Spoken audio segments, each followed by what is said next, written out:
கிறிஸ்துவுக்குள் எனக்கு அன்பான தேவ ஜனமே,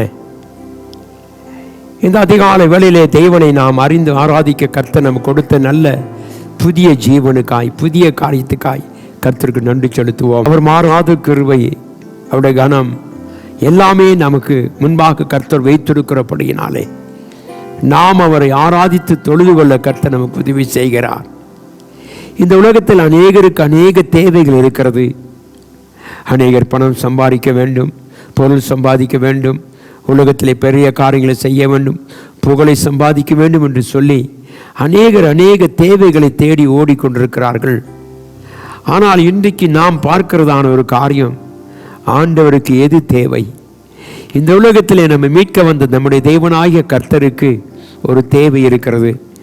அது என்னவென்றால், தேவனுடைய பிள்ளை மார்க் எழுதின சுவிசேஷம் 11ஆம் அதிகாரம் 3வது வசனத்தை வாசித்தோமானால், அங்கு கட்டப்பட்ட ஒரு கழுதையை குறித்து கர்த்தர் சொல்லுகிறார்.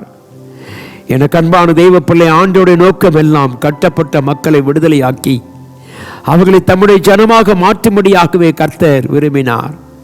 ஆகவேதான் அவர் மாம்சத்தில் அவதரித்து தன் ஜீவனை ஒப்புக் கொடுத்து அவர் இரத்தத்தின் மூலமாய் நம்மை மீட்டெடுத்து சொல்லுகிறார், உன் கட்டப்பட்ட வாழ்க்கையை நான் விடுதலையாக்க விரும்புகிறேன். எனக்கு அன்பான தேவப்பிள்ளை, இந்த காலவில் நமக்கு எது தேவை என்பதை நாம் அறிந்திருக்க வேண்டும். நம்முடைய ஆண்டவருடைய தேவை என்ன? சுத்தத்திலும் பாவத்திலும் அநியாயத்திலும் இருள் சூழ்ந்தான இடத்திலும் பானான இடத்திலும் உன்னை தேடி வந்த தேவன் சொல்லுகிறார், நீ எனக்கு தேவை.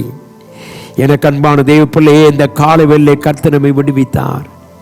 எங்கோ அலைந்து கொண்டிருந்த நம்மை கர்த்தர் விடுவித்து நம்ம மீட்டெடுத்து கர்த்தர் சொல்லுகிற காரியம் என்ன? மகளே, நான் உன் கட்டுகளை அவிழ்த்திருக்கிறேன், உனக்கு நான் விடுதலையை கற்றிட்டிருக்கிறேன், அதற்காகத்தான் நான் வந்தேன் என்று கர்த்தர் சொல்லுகிறார். இன்றைக்கு அவருக்கு ஒரே ஒரு தேவை, தெய்வ ஜனங்கள் அவரை ஆராதிக்கும்படியாய் நம்முடைய கட்டுகளை கர்த்தர் அறுத்திருக்கிறார். ஆகவேதான் நம்முடைய கட்டுகளை அறுக்கப்பட்ட நம்ம தேவனை நாம் சார்ந்திருக்க வேண்டும். ஆகவே தேவனுடைய பிள்ளையே, இந்த காலவெல்லை கர்த்தாவே, நீர் எங்களை கட்டுகளை அறுத்து நாங்கள் பாலான இடத்திலிருந்து எங்களை எடுத்து வந்து பாலும் தேனும் ஓடுகிற தேசத்துக்கு கர்த்தாவே நீர் எங்களுக்கு வாக்கு பண்ணி அழைத்து செல்லுகிறதுக்காய் ஸ்தோத்திரம். தேவனுடைய பிள்ளை, நம்முடைய கட்டுகள் எல்லாம் கர்த்தர் அறுத்திருக்கிறார். முதலாவது நம்முடைய கட்டுகள், நம்முடைய மீறுதல்களை கர்த்தர் கட்டவிழ்த்திருக்கிறார். யோபின் புஸ்தகத்தை வாசிக்கும் பொழுது நம்ம மீறுதல்கள் அநேகமாக இருந்தது. நாம் தேவனை விட்டு வெகு தூரம் போயிருந்தோம். ஆனால் தேவனாய கர்த்தர் நம்மை கட்டவிழ்த்து கர்த்தர் தம்முடைய சொந்த பிள்ளையாய் மாற்றியிருக்கிறார். என் இரத்தத்தால் மீட்டெடுத்தேன் என்று சொல்லுகிறார்.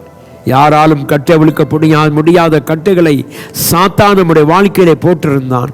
பாவத்தின் கட்டுகள், அநியாயத்தின் கட்டுகள், இருளான கட்டுகள், பலவிதமான சூழ்நிலையில் கட்டுகள் இருந்த நம்மை இயேசு கிறிஸ்து கட்டவிழ்த்தார்.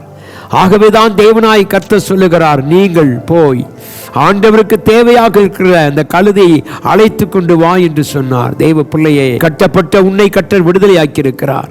உன்னுடைய வாழ்க்கையில் எத்தனையோ நன்மைகளை செய்திருக்கிறார். நீ சொல்ல வேண்டியதெல்லாம், கர்த்தாவே, நாங்களும் உம்முடைய பிள்ளைகளாக இருந்து உம்முடைய நாமத்தை அறிவிக்க எங்களுக்கு உதவி செய்ய சொல்லி கேட்போம். ஆகவேதான் தேவனுடைய பிள்ளையை, நம்முடைய பாவ கயிறுகளால் கட்டப்பட்டது நம்மை கர்த்தர் விடுதலையாக்கினார். நம்மை முற்றிலுமாய் ஆசீர்வதிக்க விரும்பினார். நம்முடைய ஆத்துமா அவருடைய ஆதரவிலே கட்டப்பட்டிருக்கிறது.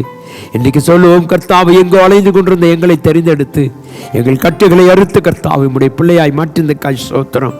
நீர் எங்களை ஆசீர்வதியும் என்று சொல்லி கேட்போம். தேவனை ஆசீர்வதித்து கனப்படுத்தி பாதுகாத்து தேவனுடைய கிருபைகளை வைத்து மகிமைப்படுத்தும்படியாய் நாம் தேவனிடத்தில் சொல்லுவோம், கர்த்தாவே, என் கட்டுகளை அறுத்ததுக்காய் உமக்கு நன்றி. ஆண்டவரே, என் பாவங்களை மன்னித்ததுக்காய் ஸ்தோத்திரம். ஆண்டவரே, என் அக்கிரமங்களை மன்னித்து எனக்கு உமது இரத்தத்தால் மீட்டெடுத்து எங்களுக்கு ஒரு புது வாழ்வை கொடுத்ததுக்காய் உமக்கு நன்றி என்று சொல்லுவோம். அப்படி இருப்பாயானால் இந்த நாளில் ஒவ்வொரு நாளும் உன்னை ஆசீர்வதித்து கனப்படுத்தி உன்னை விடுதலையோடு வாழ கர்த்தர் உதவி செய்வாராக.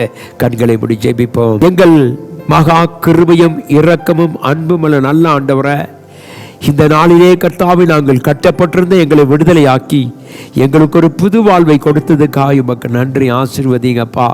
எத்தனையோ சூழ்நிலை மத்தியிலே கடந்து போன எங்களை நீர் கர்த்தாவை தெரிந்தெடுத்து எங்களை பேர் சொல்லி அழைத்து எங்களை மகிமைப்படுத்தினதுக்காய் ஸ்தோத்திரம். தடைகளை மாற்றுங்க ராஜா. தேவ கிருபை இருக்கட்டும். இந்த நாள் முழுவதும் எங்களோடு இருந்து எங்களை வழிநடத்தி பாதுகாத்து தேவ கிருபைகள் வைக்கும்படி ஜெபிக்கிறேன். சகலத்தையும் பொறுப்பேற்றுக் கொள்ளும். ஆசீர்வதி மகிமைப்படுத்தும். இயேசு கிறிஸ்துவின் வல்லமையுள்ள நாமத்தில் ஜெபிக்கிறேன் எங்கள் அன்பின் நல்ல பிதாவே. ஆமென். தேவன் தாமே நம்மை ஆசீர்வதித்து மகிமைப்படுத்துவாராக. ஆமென்.